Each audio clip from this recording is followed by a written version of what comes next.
인공지능 시대의 장밋빛 미래, 과연 그 약속은 지켜질 수 있을까요?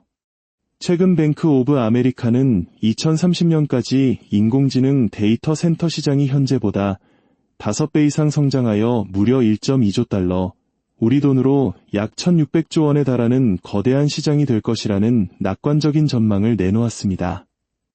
구글의 TPU가 등장하든 엔비디아의 GPU에 대한 우려가 나오든 결국 전체 시장은 거침없이 성장할 것이라는 예측입니다.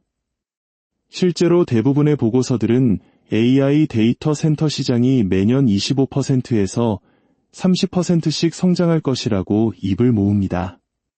하지만 이 모든 화려한 예측에는 한 가지, 어쩌면 가장 치명적인 전제 조건이 숨겨져 있습니다. 바로 전력 문제가 아주 쉽게 그리고 빠르게 해결될 것이라는 가정입니다. 또한 구글, 아마존, 마이크로소프트와 같은 거대 기업들이 매년 투자액을 기하급수적으로 늘릴 것이라는 믿음 위에 세워진 예측이죠. 과연 전력이라는 거대한 벽은 그렇게 쉽게 허물어질 수 있는 문제일까요? 현실은 동화처럼 아름답지만은 않습니다. 최근 트럼프 전 대통령이 AI 관련 규제를 연방 차원에서 단일화하여 정부의 규제를 풀겠다는 행정명령을 준비 중이라는 소식이 들려왔습니다. 이것이 일부 도움이 될 수는 있겠지만 문제의 본질을 해결하지는 못합니다. 전력 인프라 건설이 늦어지는 근본적인 이유는 규제 때문이 아니라 인프라 자체를 건설하는데 물리적으로 엄청난 시간이 걸리기 때문입니다. 예를 들어 미국에서 송전망을 하나 건설하려면 법적으로 환경영향평가라는 긴 과정을 반드시 거쳐야 합니다. 이 평가가 끝나고 나서도 진짜 문제는 시작됩니다. 바로 토지 매입이죠. 한번 상상해 보십시오. 어느 날 갑자기 누군가 찾아와 당신의 집 바로 옆, 혹은 당신이 농사짓는 땅 한가운데에 고압 전류가 흐르는 철탑을 세우겠다고 한다면 어떻겠습니까? 학교 바로 앞에 고압선이 매설된다면요? 당연히 토지 소유주부터 지역 주민들까지 격렬하게 반발할 수밖에 없습니다. 민주주의 국가에서 과거 독재 시절처럼 강제로 토지를 수용할 수도 없는 노릇입니다. 결국 이 모든 과정을 거쳐 착공하고 완공되기까지 아무런 규제가 없다고 가정해도 최소 7년 이상이 걸리는 험난한 여정입니다. 문제의 심각성은 여기서 그치지 않습니다. 단순히 송전망만 부족한 것이 아니라 전기를 만들어낼 발전소 자체도 턱없이 부족합니다. 원자력 발전소든 가스 발전소든 새로운 발전소를 짓는 데는 수년에서 수십 년이 걸리는 대공사입니다. 심지어 정치적인 모순도 존재합니다. 트럼프는 바이든 정부의 정책을 뒤집으려 하면서 친환경 재생 에너지 기반의 발전소와 인프라 건설마저 규제하려 하고 있습니다. 월스트리트 저널이 지적했듯이 가장 근본적인 질문은 이것입니다. 도대체 그 막대한 비용을 누가 낼 것인가? 데이터 센터를 짓는 기업들은 주 정부에 세금도 내고 지역 경제 발전에 기여하니 전력 인프라 정도는 정부가 해결해줘야 하는 것 아니냐고 주장합니다. 반면 주 정부는 자신들의 기존 전력만으로도 충분한데 왜 특정 기업들을 위해 막대한 세금을 쏟아부어야 하냐며 맞서고 있죠. 이처럼 전력 문제는 이제 막 수면 위로 떠오른 쉽게 해결될 수 없는 구조적인 문제입니다. 마이크로소프트 CEO의 전력이 연결되지 않아 창고에 쌓아둔 GPU의 먼지만 쌓여가고 있다는 한탄이야말로 지금 미국의 현실을 가장 정확하게 보여주는 말이 아닐까요? 결국 뱅크 오브 아메리카의 장밋빛 예측은 모래 위에 지은 성처럼 위태로워 보입니다. 바로 이 지점에서 우리는 거대한 흐름의 변화를 목격하게 됩니다. 구글의 TPU, 즉 텐서 처리 장치의 등장이 바로 그 신호탄입니다. TPU는 특정 목적용 반도체, 즉 애식의 일종으로 오직 인공지능 연산만을 위해 태어난 고효율 칩입니다. TPU가 지금 이 시점에 주목받는 가장 큰 이유는 앞서 길게 설명드린 바로 그 전력 문제를 정면으로 돌파할 해결책이 될 수 있기 때문입니다. 수많은 비교 자료들이 공통적으로 지적하는 핵심은 전력당 연산 효율입니다. 예를 들어 똑같은 AI 연산을 수행할 때 엔비디아의 GPU가 100의 전력을 소모한다면 TPU는 단 20에서 30의 전력만으로도 동일한 작업을 끝마칠 수 있습니다. 이것은 단순히 전력 요금을 아끼는 차원의 이야기가 아닙니다. 발열량과 직결되는 문제입니다. GPU가 동일 작업을 할 때 700에서 1000W의 전력을 쓰며 엄청난 열을 내뿜는 반면 TPU는 175에서 250W의 낮은 전력으로 두세 배나 낮은 발열량을 보여줍니다. 데이터 센터가 소모하는 전체 전력량 중 약 60%는 실제 데이터 연산에 사용되지만 나머지 40%는 GPU가 내뿜는 엄청난 열을 식히기 위한 냉각 시스템에 사용됩니다.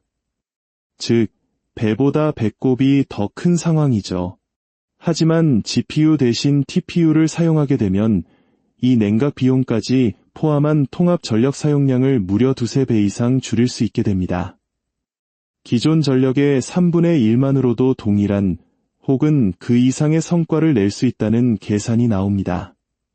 특히 현재 AI 서비스 시장에서 실제로 돈을 벌어들이고 있는 분야는 챗GPT나 제미나이와 같은 거대 언어 모델 LLM입니다. 그리고 TPU는 바로 이 거대 언어 모델을 구동하는데 GPU보다 훨씬 유리한 구조를 가지고 있습니다. 그렇다면 AI 모델을 훈련시키는 데는 약하지 않냐는 의문이 들 수 있습니다. 하지만 최근 구글은 최신 모델인 제미나이 3를 발표하며 단 하나의 GPU도 없이 오직 TPU로만 훈련을 성공시켰다고 발표함으로써 이러한 우려를 불식시켰습니다.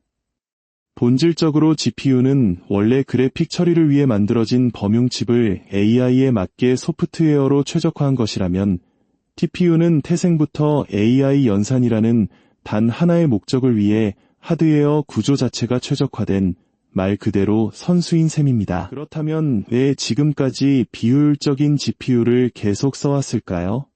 그것은 바로 엔비디아가 CUDA라는 소프트웨어를 통해 구축해놓은 막강한 생태계 때문이었습니다.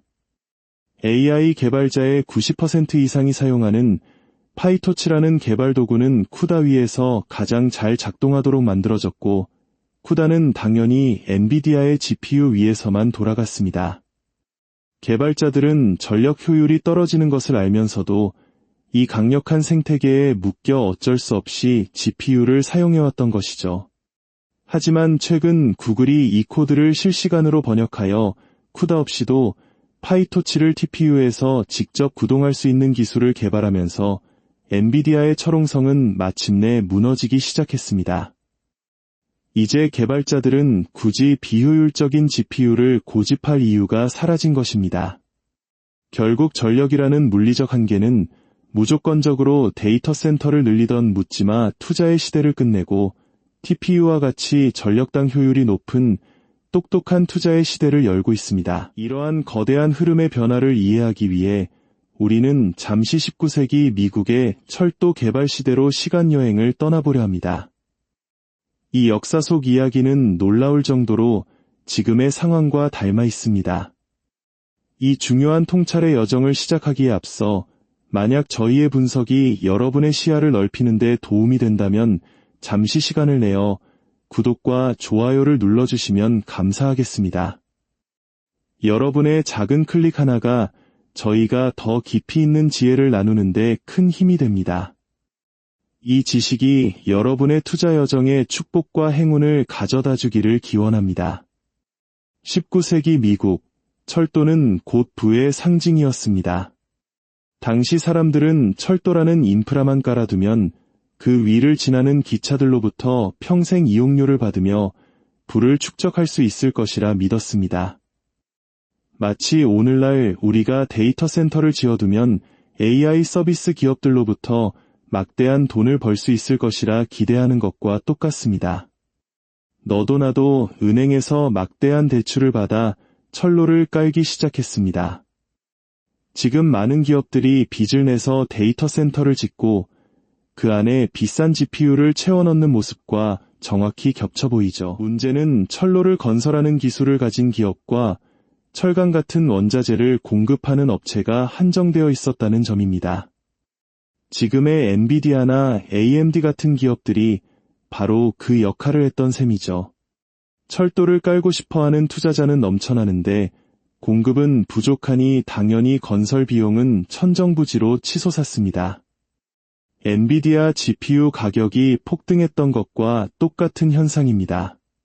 결국 이미 충분한 철로가 놓인 지역에까지 과잉 투자가 이루어지기 시작했습니다. 지금의 AI 투자붐, 데이터 센터 투자붐처럼 말입니다. 투자자들은 슬슬 의심하기 시작합니다. 내가 투자한 돈을 과연 회수할 수 있을까? AI 투자가 실제로 수익을 내고 있느냐를 두고 버블 논쟁이 커지는 지금과 정확히 같은 시기입니다. 바로 그때 사람들의 생각이 바뀌기 시작합니다. 아무데나 철도를 놓는 과잉 투자 대신 어디에 철도를 놓아야 운송량이 많아 수익이 잘 날까? 즉, 효율적인 노선을 따지기 시작한 것입니다. 바로 지금 우리가 무조건적인 GPU 확장 대신 전력 효율이 높은 TPU를 찾기 시작한 것과 같은 맥락입니다. 그 후의 역사는 우리가 아는 그대로입니다. 과잉 투자되었던 수많은 철도 기업들이 도산했고 철도 버블은 붕괴했으며 관련 주가는 폭락했습니다. 그리고 바로 그때 JP 모건과 같은 거대 자본가들이 등장해 헐값에 무너져가는 철도 회사들을 헐값에 인수합병하며 거대한 철도 제국을 건설했습니다. 결국 소수의 생존 기업이 시장 전체를 독식하게 된 것입니다. 앞으로의 AI 시장도 마찬가지일 것입니다. 장기적으로 인공지능이 계속 성장할 것이라는 점에는 의심의 여지가 없습니다. 하지만 그 과정에서 반드시 과잉 투자로 인한 버블 붕괴가 찾아올 것입니다. 수많은 기업들이 파산하고 사라진 뒤 결국 구글이나 마이크로소프트와 같은 거대 자본과 기술력을 갖춘 생존 기업들이 시장을 독식하는 단계가 올 가능성이 매우 높습니다. 우리가 지금 주목해야 할 가장 중요한 사실은 바로 이것입니다. 인공지능에 대한 맹신에 가까웠던 묻지마 투자의 광풍 단계는 이제 지나가고 실제 수익과 효율을 따지는 옥석 가리기의 단계로 넘어가고 있다는 것입니다. 이는 철도 버블은 물론 우리나라에도 큰 상처를 남겼던 2000년대 초반의 IT 버블을 포함한 역사상 거의 모든 버블 붕괴 직전에 나타났던 공통적인 현상입니다. 대상만 바뀌었을 뿐 투자자들의 탐욕이 과잉 투자를 낳고 뒤늦게 효율을 따지다가 버블이 붕괴되고 결국 소수의 승자가 모든 것을 가져가는 구조는 역사 속에서 끊임없이 반복되어 왔습니다. 과거의 역사를 통해 미래를 배울 수 있다면 지금 우리는 버블의 정점에서 서서히 내려오고 있는 결코 안심할 수 없는 단계에 서 있는 것일지도 모릅니다. 투자의 광기가 걷히고 냉정한 이성이 돌아오는 지금, 진정한 기회는 바로 이 변화의 흐름을 읽는 눈에 달려 있을 것입니다.